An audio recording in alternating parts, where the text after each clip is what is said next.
क्या आपके जीवन में भी समस्याएं हैं? अवश्य ही होंगी। हर एक के जीवन में समस्याएं होती हैं। हर एक मनुष्य पूछता भी होगा कि ये समस्याएं ये है क्या और क्यों आती हैं जीवन में।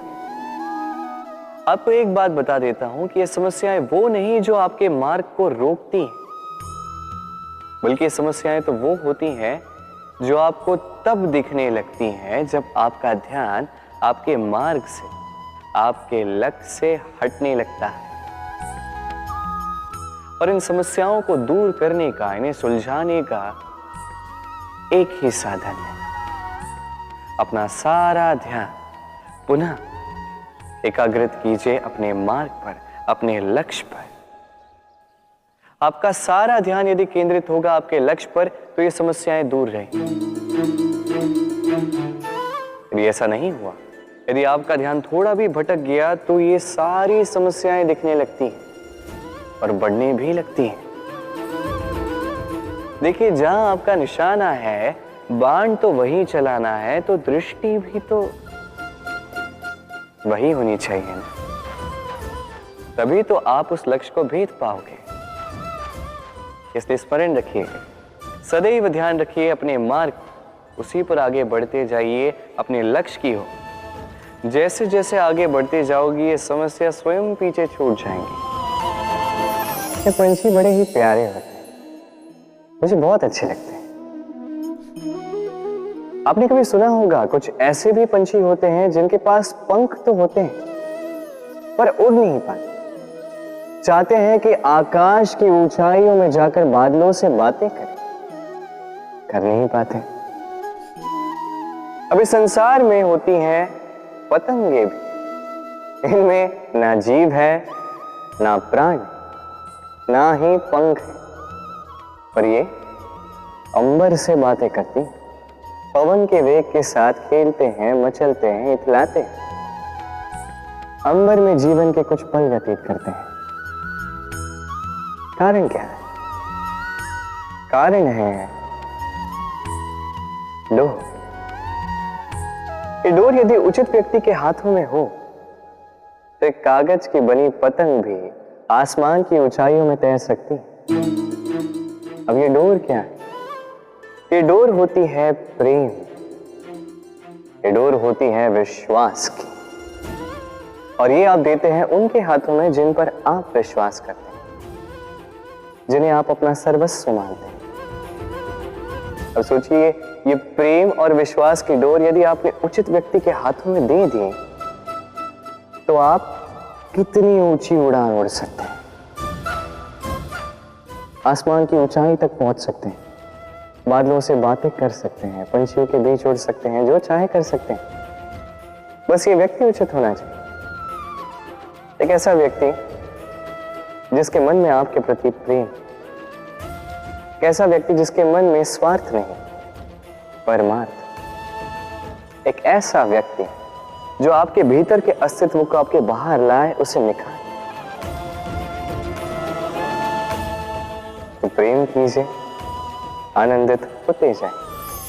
रो, ऐसा कौन सा व्यक्ति है इस संसार में जिसे रोग नहीं हो? हर एक व्यक्ति कभी न कभी इस रोग के सामने आया ही है, उसका ये शरीर रोग से ग्रस्त हुआ ही है। अब ये रोग ये आते हैं, ये जाते हैं, किंतु क्यों ये हमें सता पाने में सक्षम रह जाते हैं? कारण है स्वच्छता। यदि स्वच्छता इस तन में नहीं होगी तो व्यक्ति शारीरिक रूप से पीड़ा सहेगा। अब उसी प्रकार अति आवश्यक है कि ये स्वच्छता ये मन में भी हो। यदि ये स्वच्छता मन में ना हुई तो व्यक्ति चारित्रिक रूप से पीड़ा सहता है। अब इसका निवारण क्या? बड़ा ही सरल है इसका निवारण। यदि रोग तन में है तो सर्वप्रथम स्वच्छता रखना सीखिए, इस शरीर को स्वच्छ रखना सीखिए। समझदारी के साथ डटकर इस रोग का सामना करें, भयभीत होने की आवश्यकता नहीं। व्यायाम करते रहें, सब ठीक होगा। उसी प्रकार यदि ये रोग ये मन में हो तो क्या करें? सर्वप्रथम आधार पर ध्यान दें। आपका आधार है आपका आहार। जो आप खाओगे वही आप बनोगे। उसी प्रकार जो आप सोचते हो वही आप बनते हो। इसलिए इस सोच को सकारात्मक बनाएं, अपने दृष्टिकोण को सकारात्मक बनाइए। सब कुछ ठीक होगा। आपके मेरे हर एक के भीतर एक राक्षस रहता है, उसका सामना करें, उसे परास्त करें। तो ये रोग चाहे तन का हो या मन का, यदि उचित समय पर इसे ना रोका गया तो अनुचित समय पर यह महामारी बन सकता है। इसलिए सावधान रहें, स्वस्थ रहें। भगवान और भूल दोनों एक ही अक्षर से आरंभ होते हैं, और तो और दोनों की राशि भी एक ही है। अब आप कहेंगे भगवान भूल, इसमें क्या समानता हो सकती? बहुत बड़ी समानता है। न केवल ये एक अक्षर से आरंभ होते हैं, बल्कि इनका विजय मंत्र भी एक ही है।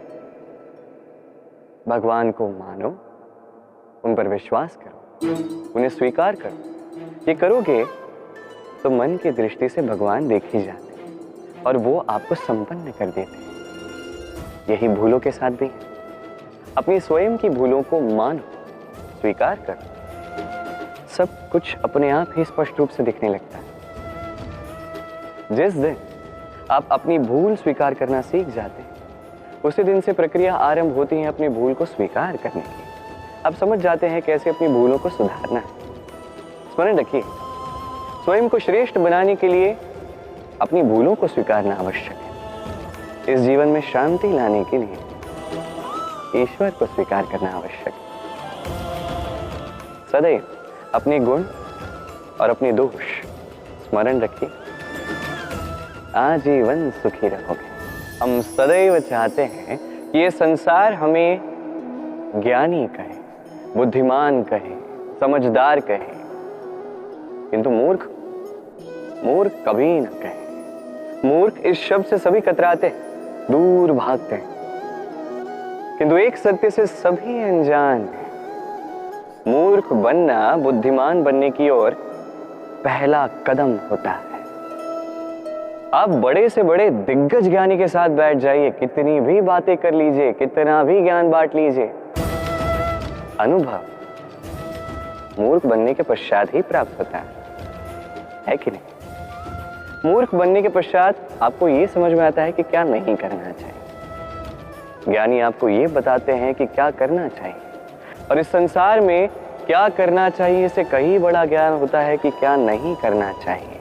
इसलिए सदैव स्मरण रखिएगा, आपसे हुई कुछ भूलें, आपको कोई मूर्ख बना जाता है, आपके साथ छल कपट करता है, तो कोई बात नहीं, ये अंत में आपको और बुद्धिमान ही बनाएगा। इस समय सकारात्मक रहिए, ये संसार आपको ज्ञान ही अवश्य कहेगा। राधे राधे।